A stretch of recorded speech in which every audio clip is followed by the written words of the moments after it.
আরে এই সৈনিকের আবার কি হলো? মনে তো শখ খেয়েছে। আমি এখন কি করব? আইফোনের এতগুলো টাকা, আশেপাশে তো কেউ নেই।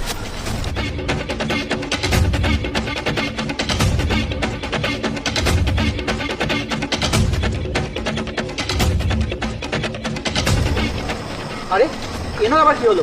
মনে হয় কারেন্টে শক লেগেছে। লাঠি, আরে মোবাইলের টাকা, আরে ইমন আমার কাছ তো হয়ে গেছে। এই লোক জাহান নামে যাক, এবার ভালোই ভালো এখান থেকে কেটে পড়ি।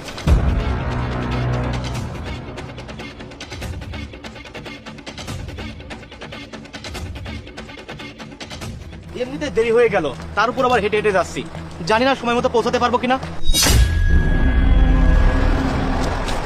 আরে এই ভাইয়া তো কারেন্টে শর্ট লেগেছে, কি করি কি করি? ভাই আপনি ঠিক আছেন তো? হ্যাঁ ভাই, আমি ঠিক আছি।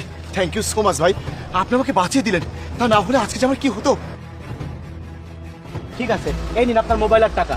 ঠিকভাবে চলাফেরা করবেন, আজকাল তো সবাই কাজে ফাঁকি দেয়। ঠিকই বলেছেন ভাই, আসলেই কেউ ঠিক মতো কাজ করে না। দেখেন না ফাঁকিবাজি করে কাজ করেছে।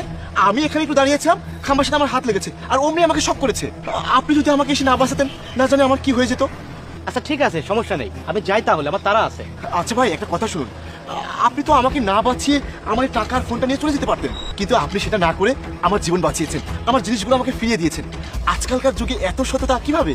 এই টাকার মোবাইল আপনার জীবনের থেকে তো বেশি দামি না, ঠিক না? আর এগুলো আপনার পরিশ্রমের ফল, আর এগুলো যদি আমি রেখে দিতাম আমার কোনো লাভ হতো না। আমি মানছি এগুলো নিয়ে যদি আমি চলে যেতাম তাহলে কেউ কখনো খোঁজ পেত না, কিন্তু আল্লাহ তাআলা তো ঠিকই দেখতো। যে টাকা নিজের পরিশ্রম দিয়ে কামাতে হয় সে টাকার মজাই আলাদা। বাহ, কি সুন্দর সৎ চিন্তা ভাবনা। আপনি যে কোম্পানিতে চাকরিতে আছেন সেই কোম্পানি তো অনেক লাকি যে আপনার মতো এরকম একজন ভালো এমপ্লয়ি তাদের আছে। আমি তো এখন কোথাও চাকরি করি না, বর্তমানে আমি চাকরির খোঁজে বেরিয়েছি, কিন্তু অনেকটা লেট করে ফেলেছি। ও আচ্ছা সরি, আজকে আপনার ইন্টারভিউ ছিল, তাহলে তো আমি আপনার অনেক লেট করিয়ে দিলাম।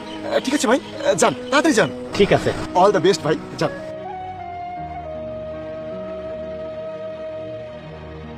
এক্সকিউজ মি, ইন্টারভিউ শুরু হয়ে গিয়েছে নাকি? আমি তো একটু দেরি করে ফেলেছি। না, এখনো তো ইন্টারভিউ শুরু হয়নি। আর তুমি কিসের ইন্টারভিউ দিতে এসেছো? এত বড় কোম্পানিতে আসতে হলে ভালো পোশাক পরে আসতে হয়। এতটুকু নলেজ নেই তোমার মধ্যে? শার্টটা দেখে দেখো, মনে হচ্ছে কতকাল পরিষ্কার করা হয়নি। এক্সকিউজ মি, আপনি একটু সরে বসবেন, তাহলে আমি বসতাম। তুই কাকে সরে বসতে বলছিস? আমাকে? এই শোন, অনেক জায়গা পড়ে আছে, ওখানে গিয়ে বস, ভিখারি কোথাকার। এক মিনিট, আমরাও তো দেখি তুই কি যোগ্যতা নিয়ে এখানে চাকরি করতে এসেছিস। ও যাক, মোটামুটি নাম্বার ভালোই আছে তোর, কিন্তু তোর এই চেহারার কি হবে? সবকিছু না এর নাম্বার দেওয়া হয় না, চেহারা থাকা উচিত। এই নে, ভাগ এখান থেকে। আমি এখানে আপনার সঙ্গে তর্ক করতে আসিনি।